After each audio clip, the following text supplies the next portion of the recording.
chosen like the one. Terminator. We are the Terminator of this planet. We will come back and we will look like the enemy the whole time our energy is different. The Terminator will always come back more equipped, more powerful, more ready, more stern, more harder to clip, more harder to take and put under spells. That's how chosen ones are birthed into families. And it takes years in order for us to even come back into certain families because they let the wicked think they won for a while. You know how many fucking sacrifices they have been making on y'all families, and y'all just like, oh, Uncle Don just passed away from a regular heart attack. Uncle Don was sacrificed so that you can be here. Uncle Don fell into the traps of material illusions. Uncle Don fell into the traps of physical addictions. Uncle Don was under so much spell work, he couldn't fulfill his masculine energy and to protect his lineage, so he fell in the traps of the wicked.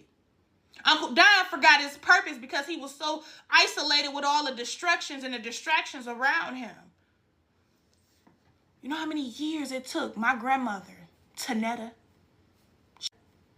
She passed away. Her birthday, May 4th, the same day as mine. Born at the same time I was born. We have the same hairline. We have the same eyes. We have the same nose. We have the same mouth. She was the last chosen one that was placed upon my bloodline and my mother's side. For my grandmother passed away at 26. Yeah, 26. So I would say 20 years before I was put on this planet again. I've never once seen my grandmother in a dream state.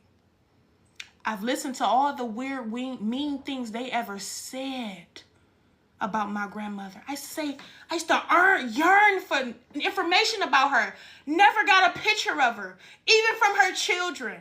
I used to be like, even from her sisters. And the only one used to tell me slight stories was my granddad and my grandmother that passed away.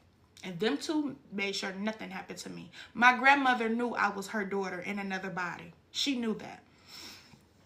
So I'm asking them, what's up with my grandmother? I got a full video on my YouTube if anybody want to go watch it. I'm like, this is what they say to me, you act just like Ned. You act just like Ned. Y'all slow. Y'all weird. Y'all this. Y'all that. But the only reason why she didn't go off to another country and marry my grandfather when he went to the military, she would have been a military wife. She would have been successful her whole life. The only reason why she didn't go is because she didn't want to leave our children. And that's a Taurus bull for you. We love our children. We'll go hard for our children. How dare my children still exist on this planet, but don't speak nothing but ill things that people have taught them to speak of me.